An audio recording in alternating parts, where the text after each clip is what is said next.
Top 10 Narcissists Who Fucked Up. Hello, I'm H.G. Tudor. You really ought to know by now that the narcissist is governed by the pursuit of four things when interacting with another human being or contemplating such interaction.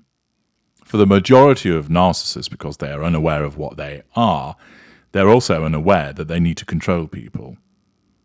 They are unaware that they need to get control of people, keep control of people, and nullify any threat to control that that person or people might exhibit. They don't know that they need fuel, the lifeblood of the narcissist, nor do they recognize that they need character traits and residual benefits. They don't realize that all of their behavior is governed by their narcissism to deal with one or more of those four things. Aware narcissists know that they need control, recognize they need, although they might not describe it as such, as fuel, they know that they need the response, the validation of people. They recognize that they take the character traits from elsewhere and see people as a means to getting additional benefits. The majority of narcissists, of course, are unaware, and the way that their narcissism works is that it essentially causes them to think in a particular way and feel in a particular way, which drives them to pursue the prime aims. For instance, fury is ignited, so that the narcissist believes they've been hard done to, they are the victim, and that somebody has transgressed against them, causing them to lash out with heated verbal fury towards that person, so that individual backs down and apologizes. Thus, control is obtained over that person, and they've provided fuel. The narcissism has done its job. There are lots of different ways that the narcissism will cause that person, the narcissist, to think and feel, to motivate them to pursue those prime aims. The narcissist always gets control in some shape or form through the three assertions of control: direct, indirect, or by withdrawal. We always get it, and it operates in the moment. However, the pursuit of control, and also closely followed behind fuel, invariably leads to problematic relationships for certain narcissists. More evolved narcissists are far more skilled at maintaining relationships and maintaining control over people without the relationship derailing. Even for the lower echelon narcissists, the derailing of the relationship isn't a problem because the narcissist has no concept of remorse or guilt. The narcissist isn't concerned by their behaviors because, after all, they either don't recognize they've done anything wrong, or where they do, well, the other person deserved it. They brought it upon themselves. Where a relationship goes wrong, the other person is blamed. Where a job is lost, the boss was unreasonable. Where a friendship group might expel the narcissist from its social activities, they're all hateful and have ganged up on the narcissist. The narcissist will never accept that they're at fault. Thus, while the narcissism is absolutely brilliant and effective at always getting control in some shape or form, invariably in most instances drawing fuel from somebody, so the narcissist rarely goes without it for a sustained period of time, and is apt to commandeer those character traits and residual benefits. It is therefore the case that the narcissism is most of the time highly successful.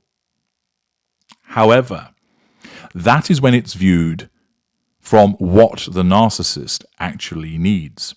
But where it's viewed from the perspective of a non-narcissist, they will often see the narcissist as someone who's in and out of romantic relationships which never work, which are often turbulent and tempestuous. They'll see an individual that drifts from job to job, often unemployed, gets fired regularly, falls out with their colleagues. They'll see somebody that has fractious relationships with their family members, perhaps not talking to people for years. They're a difficult neighbour, falling out with people either side of their property. They're a problematic friend at times. It all depends, of course, on the sub-school of narcissists that you're dealing with. But the more difficult relationships exist with lesser and mid-range, particularly lesser, because they don't even bother with the facade.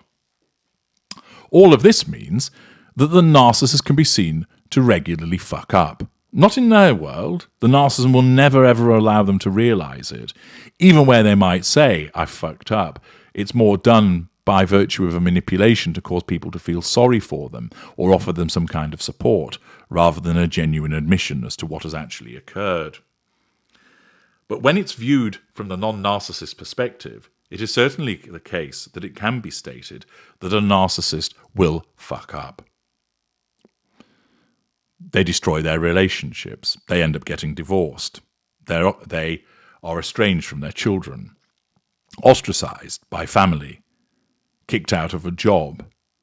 Their finances are all over the place. They might fall into forms of addiction, which takes its toll on them. And certain narcissists lurch from relationship to relationship, whether it's romantic, employment, social, familial. There are other narcissists who fuck up on a grand scale.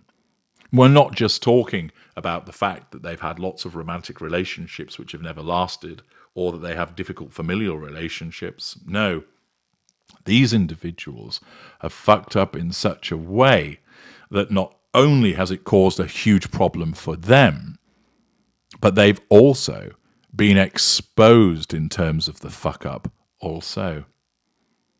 It might be a famous narcissist whose behavior has finally been exposed with a massive decline in popularity. It might be a narcissist that has got involved in criminal activity, which has finally been investigated. They've been charged and they've ended up going to the big house, finding themselves in chokey, going to prison. It might be a narcissist that has poured scorn on their brand and has basically suicided it. It might be a narcissist that was once hugely popular but has turned against their fans, or has engaged in conduct which has led to them being exposed, so people have essentially cancelled them. Often, there are individuals where you think they've self-imploded. Why on earth did they do that? Why did he go and have an affair with somebody underage? What on earth was he thinking? Why has he done that to his product? Why did she make that admission? Why did she tell these lies and look what's happened to her company? Often, these individuals are narcissists, and their behavior, of course, is driven by the pursuit of the prime aims, and they end up with a collateral consequence, which is a decline in popularity, the loss of a company, going to prison, etc., and thus they can be said to have fucked up. I'm going to detail 10 of those narcissists who've royally fucked up, so that you can see the examples of where it happens and why it happens. The clash between the pursuit of the prime aims and the collateral consequence, if you like, in your world. I'm going to give you 10 prominent and famous examples of narcissists that have really buggered it all up. And that's going to come very soon. But before I do, I'd be interested to learn in the comments section if you can identify ahead of time who the 10 might be. Stick your thinking caps on. Consider, who do you think are prominent narcissists that have messed things up in their lives? And give me your thoughts in the comments section, and then shortly you'll be able to find out if you were right. I'm HG Tudor. Thank you for listening.